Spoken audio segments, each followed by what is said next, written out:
Namaskar.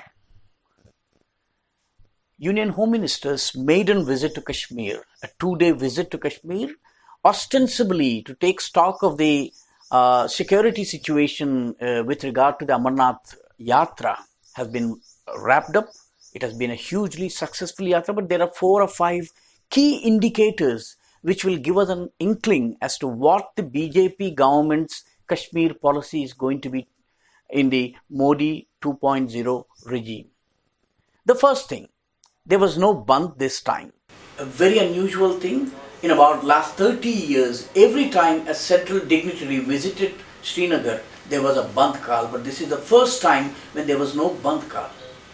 Partially due to the confusion within the ranks of the Hurriyat and the confusion in the militants who are on the run as of now because of the hot pursuit that the government of India's security forces are taking up.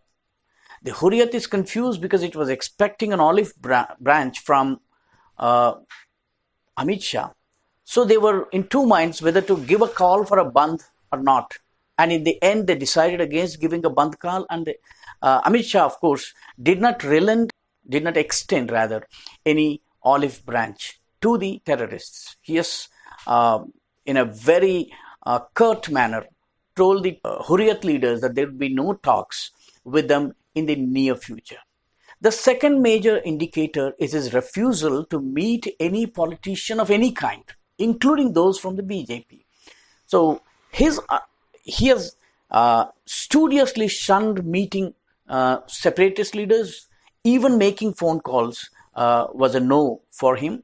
But at the same time, he had taken out time to meet the sarpanchas and panchas who have been recently elected in the panchayat and local body elections in Jammu and Kashmir. This is a very significant pointer in the sense that he is indicating that the government is going to deal with the grassroots level leadership, not with the so-called separatist leadership spearheaded by the 2 regional parties over there.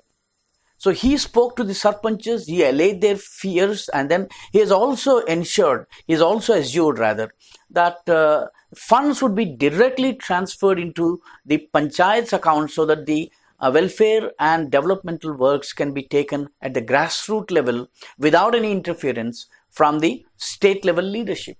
All along, the funds that have been earmarked for Jammu and Kashmir have always failed to reach the grassroots levels, and this is a very significant departure from the system hitherto being followed.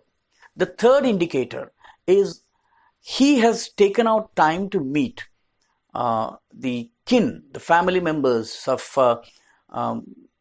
CRPF Jawan Arshad Khan. This is a very significant pointer because the government is going to back the security forces and the nationalist elements within the Kashmir Valley. Arshad Khan was a CRPF Jawan who was killed on June 12 in an encounter with the militants. So this is a clear indication that the government will stand by the nationalist elements and those who are fighting against the militants or terrorists in the Kashmir Valley. The fourth major indicator is not in Kashmir but in the parliament of this country. After returning from Srinagar Valley, after wrapping up his tour, he had addressed the parliament in connection with a debate on the Jammu Kashmir reservation bill and also the extension of the governor's rule in Jammu and Kashmir. It was a 56-minute long, power-packed, strong-willed statement by Amit Shah, the first as a home minister. And in this, he had, his attack on Congress party, its role in, creating the problem of Kashmir, have hogged the limelight and the headlines. But at the same time, he made one very significant statement. He's referring to the Article 370. He pointed to the temporariness, transitoriness of the Article 370. Article 370 is a temporary and transitory provision in the Constitution of India. This is what he has emphasized. No government official, government minister in the government, apart from Gopal Swami Iyengar who introduced the bill, use these words and invoke these words, saying that Jammu Kashmir's Article 370 is a temporary and transitory provision. So these 4 or 5 pointers will actually give us an indication of the contours of the Jammu Kashmir policy of the BJP governments in Modi 2.0 avatar. We can safely surmise that there would be no let up in action against the militants.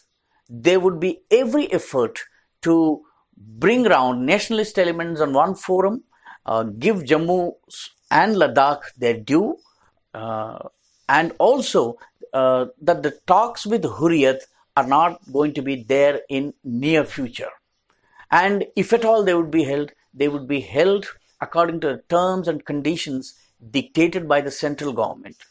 And finally, one major indicator of the Jammu Kashmir policy is government is not going to allow the interference of Pakistani elements in dictating the negotiations on Jammu and Kashmir, and also Article 370 is on its last lap, if Amit Shah's speech is an indication.